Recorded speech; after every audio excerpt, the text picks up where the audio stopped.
There's a new Florida law that went in place January 1st, 2025 that a lot of people are not really talking about. And I want to talk about it really quickly. As somebody who lives in Florida, I'm not really sure how to feel entirely about this law, but I'm going to tell you all about it.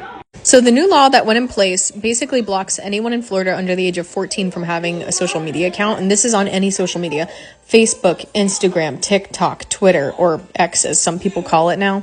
And if you're 14 or 15, you have to have adult consent in order to be on those websites.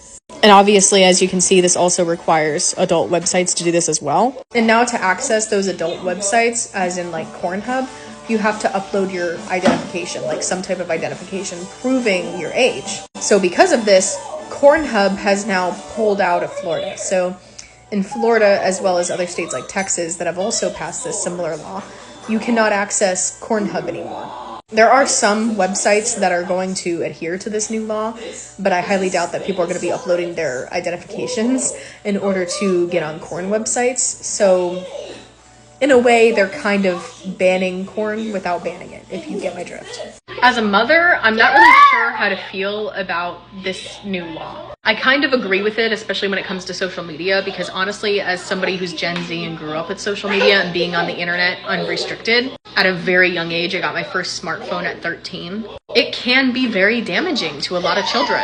But at the same time, this is kind of stepping on the toes of freedom of speech and freedom of assembly in a way, like assembling online as people, if you get my drift. So it's kind of like, where do we draw the line with this stuff?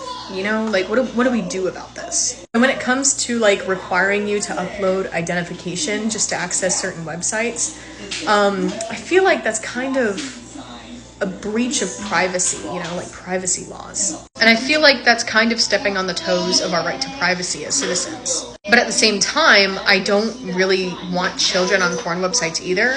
But I'm pretty sure that there's other ways that they can, you know, put protections in place so that they can prevent children and teenagers from accessing porn websites. Because again, that is damaging material to these young children's brains. So I'm very mixed emotions on this. I'm not going to lie to you. Like, it's like I see the benefits, but I also see the cons here because it is stepping on the toes of our rights as people. And how they passed this so swiftly, it's like, are they going to come for more rights, you know, next? Like, are they going to say now that people under the age of 18 can't access social media at all? Like, what are they going to do next? You know, like, that's kind of my mindset. So I don't know. Tell me what y'all think in the comments.